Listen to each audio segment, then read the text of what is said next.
Test day number 2, numero 2. Sen verran voi sanoa, että bussi on tosiaan, se on nyt katsastettu ja kaikki on hyvin. Kiitokset Hackblue Motorsportti. Ja sen verran vähän pitää antaa palautetta. Uunia ei ollut näköjään putsannut, kyllä sieltä viime vuoden kebabi vielä näyttää savuavan aika hyvin. Että vähän joudutaan ennen kisakauden alkua ehkä siivoa tätä bussia. Ja esimerkiksi tuo uunikin olisi ihan hyvä putsata. Meidän kokki vastaava Ville Vainio, niin nakitetaan hänelle se homma sitten. Mutta nyt testataan, miten meidän kilipuri toimii. Eli nyt pitäisi olla viat selätetty ja jarrujakin on tosiaan. Me vaihdettiin jarrusatulat sinne, laitettiin vakiosatula, koska meidän satula-adapteri meni rikki silloin viimeksi, kun yritettiin käydä testaamassa. Se on mun ajohanskat.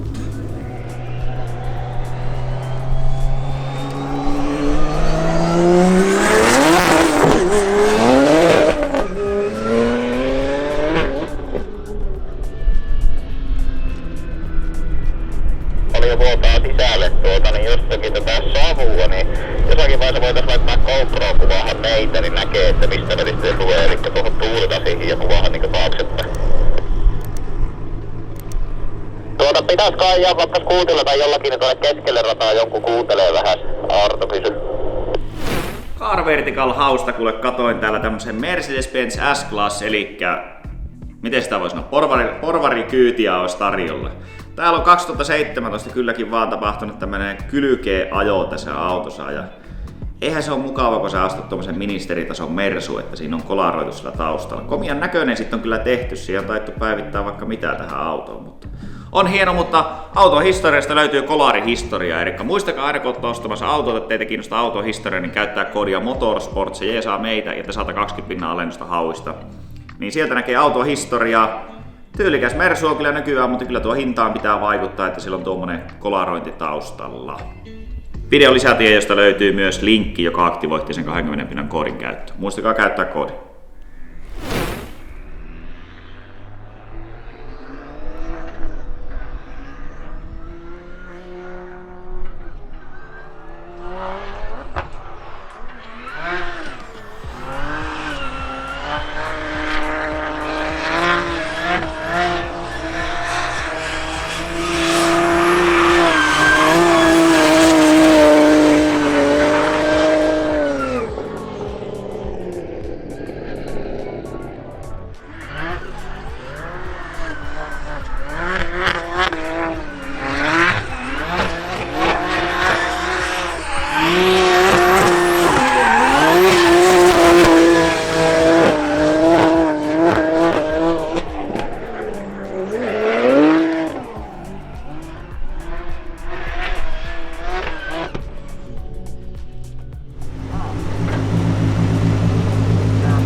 Se toimi.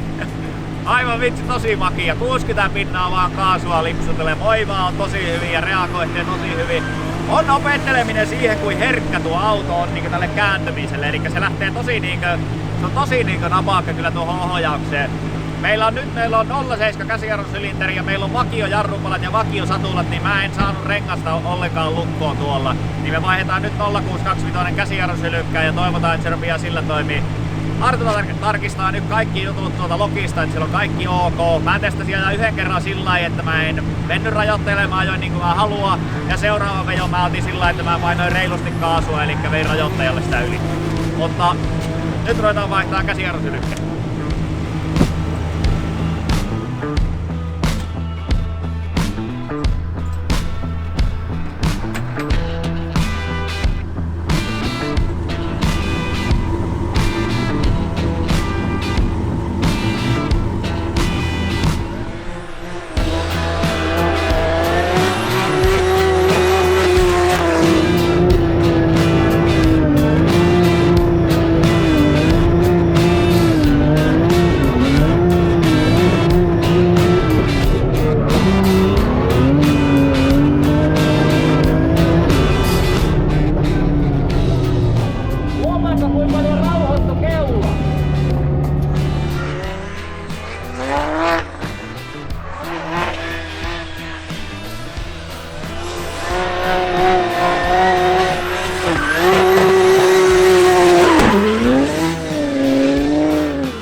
Mäpä tuun täältä.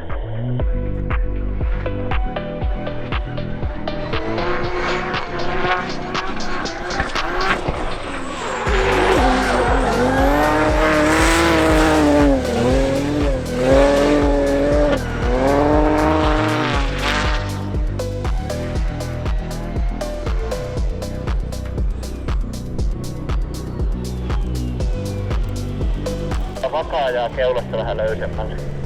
Ja tahtakaapa jarru palaa, tai jarrut, että onko ne tosi kuumat, koska tuntuu niinku jarrut heikkeni.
Moottorille tapahtui jotakin. Pojat kuuli, että ei käynyt oikein. Eihän käynyt. Ei se käynyt kyllä. Kyllä mennä säikäyttää. Auto toimii mahtavasti. Voi vitsi, me saatiin säätää kuule alustaa ja kaikkia. Siis me ollaan nyt hierottu vakaajia eteen, vakaajia taakse, sisäjoustua, paluuta, kaikkia mahdollista ollaan saatu säätää. Ja toimii mahtavasti, kunnes.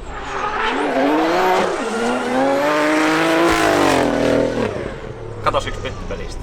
Heti kaikki kauhuskenaariot tietenkin, että nyt on joku on oikeasti pahasti mennyt rikki, veivi on solmussa tai jotakin muuta. Ei mitään, otettiin tulpa pois, kaikki näytti hyvältä. Sitten tehtiin suutintestit, suuttimet toimi. Sitten tehtiin kipinätesti, niin yhdestä uupui kipin kolmospytystä. Ja kolmospytystä me nähtiin logistakin, että siellä oli se oli mennyt kylmäksi, eli siellä oli pakotemppi. Näytti sen, että meillä on kolmospytyssä niin sanotusti se ongelma. Sitten ei mitään, katsottiin tosiaan, että kaikki oli ok ja kipinätestiä, niin loppuviimein löydettiin sitten syyllinen, meidän sytkävahvistin meni rikki. Onnistunut testipäivä. Niin mahtava fiilis, niin mahtava fiilis. Nyt ajetaan vielä Fingermotorsille ja laitetaan uusi semmonen samanlainen sytkävahvistin ja testataan, että se lähtee käyntiin ja kaikki käy niin hienosti. Ja mahtava päivä.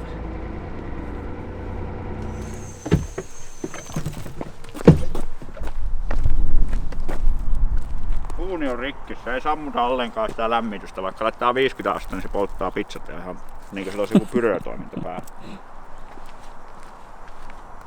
Hampaan välissä on varmasti mukava semmosia mustia.